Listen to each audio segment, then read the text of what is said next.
શાળાના આચાર્ય શ્રી ધર્માંશુ સર, સમગ્ર સ્ટાફ, ગ્રામજનો અને વહાલા વિદ્યાર્થીઓને હું પ્રજાસત્તાક દિન નિમિત્તે ખૂબ ખૂબ ખૂબ શુભેચ્છા પાઠવું છું.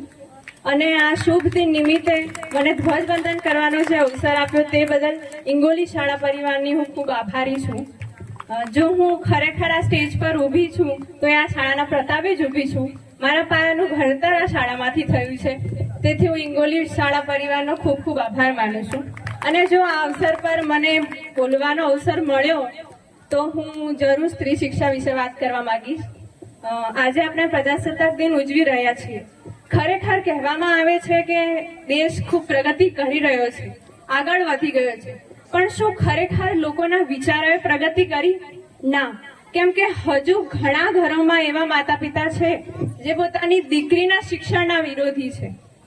જ્યારે તમે તમારા માં, દીકરી કે બહેનને હોસ્પિટલમાં સારવાર માટે લઈ જાઓ તો તમે જરૂર એ ઈચ્છા રાખતા હોવ છો, આગ્રહ રાખતા હોવ છો કે સારવાર કરનાર ડોક્ટર એક મહિલા ડોક્ટર હોય.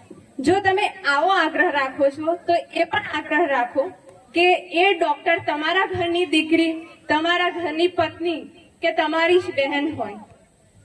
ઘણી બાબતોમાં સ્ત્રીઓને શિક્ષણ માટે રોકવામાં આવે છે અને હું મારા અનુભવથી કહું છું કે મેં મારાથી પણ હોશિયાર, શિક્ષણ ધરાવતા ઈચ્છતી વિદ્યાર્થીનીઓને શિક્ષણથી દૂર થતા જોઈ છે અને આ દૂર કરનાર પોતાના જ ઘટનાઓ હોય છે.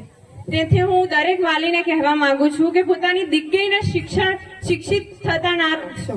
અને જ્યારે કોઈ દીકરીનું શિક્ષણનું સપનું તૂટે છે તેનાથી અસહ્ય દુઃખ હોતું નથી.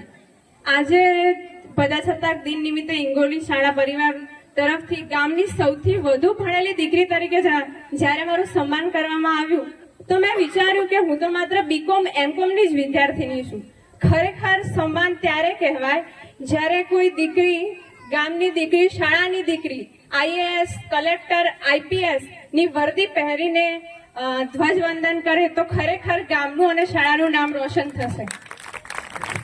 દીકરી છે ચંદ્ર પર પગ મૂકનાર સુનિતા વિલિયમ્સ એક દીકરી છે. જો આ આધુનિક સમયમાં જો દીકરી ચંદ્ર પર પગ મૂકી શકતી હોય તો તમે કઈ સદીમાં જીવી રહ્યા છો કે તમે તમારી દીકરીને શિક્ષણ મેળવતા રોકી રહ્યા છો? અને જો તમે આ કરી રહ્યા છો તો સૌથી મોટું પાપ છે. તો હું દરેક વાલીને વિનંતી કરવા માંગુ છું કે પોતાની દીકરીને શિક્ષણ માટે ન રોકે. અને મા બાપની જવાબદારી માત્ર 15-17 વર્ષની દીકરીને વિદાય કરવાની નથી, પણ તમારી દીકરી બીજાના માટે બોજ ન બને અને પોતાના પગ પર આત્મનિર્ભર બની અને પોતાનું ગુજરાન પોતે ચલાવી નાખે. કમસે કમ એટલી સક્ષમ તો તમે તમારી દીકરીને કરી શકો છો. તો અહીં હું દરેક વાલીને અને દરેક દીકરીઓને કહેવા માંગુ છું કે ગમે તેટલો સંઘર્ષ કરવો જોઈએ પણ શિક્ષણ મેળવો. ગમે તે ઘરનાઓ સાથે લડવું પડે તો પણ લડી લો, કારણ કે શિક્ષણ એ હથિયાર છે તમારા માટે. તમારા પ્રત્યે જે અધિકારો મળ્યા છે તે અંગે જાણો. તો હું દરેક દીકરીને કહેવા માંગુ છું કે એટલા કડક રહીને ભણો કે કોઈ આંગળી ન ચીંધે. એટલા કડક બનીને ભણો કે કોઈ આંગળી ન ચીંધે. એટલા નરમ બનીને ભણો કે કોઈ ટીકા ન કરે. તો હું દરેક વાલીને વિનંતી કરું કે પોતાની દીકરીને શિક્ષણ અપાવે અને દરેક યુવાન દીકરા દીકરીઓને વિનંતી કરું છું કે જરૂરથી શિક્ષણ મેળવે અને કોઈ વાલી દીકરા દીકરીઓને શિક્ષણથી વંચિત રાખે નહીં. અને હું દરેક યુવાનને કહેવા માંગુ છું કે તમે શિક્ષાનો સાથ ના છોડતા, શિક્ષા તમારો સાથ નહીં છોડે. અને મારી વાણીને વિરામ આપતા હરિવંશરાય બચ્ચનની કવિતા હું કહું છું. દરેક યુવાનો માટે આ પ્રેરણારૂપ કવિતા છે कि असफलता एक चुनौती है उसे स्वीकार करो, कि असफलता एक चुनौती है उसे स्वीकार करो, क्या कमी रह गई है सोचो और सुधार करो, कि असफलता एक चुनौती है उसे स्वीकार करो, क्या कमी रह गई है सोचो और सुधार करो, कि जब तक ना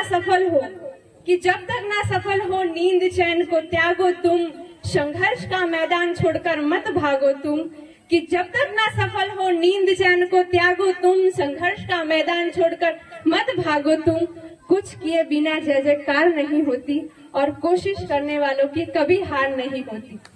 नन्ही सी चींटी भी जब दीवारों पे चढ़ती है, कि नन्ही सी चींटी भी जब दीवारों पे चढ़ती है, चढ़ती दीवारों पे 100 बार फिसलती है। मन का विश्वास रगों में साहस भरता है, कि मन का विश्वास रगों में साहस भरता है। गिरकर चढ़ना, चढ़कर गिरना ना खरता है।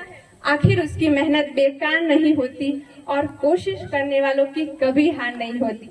जय हिंद, जय Bharat. Thank you so much.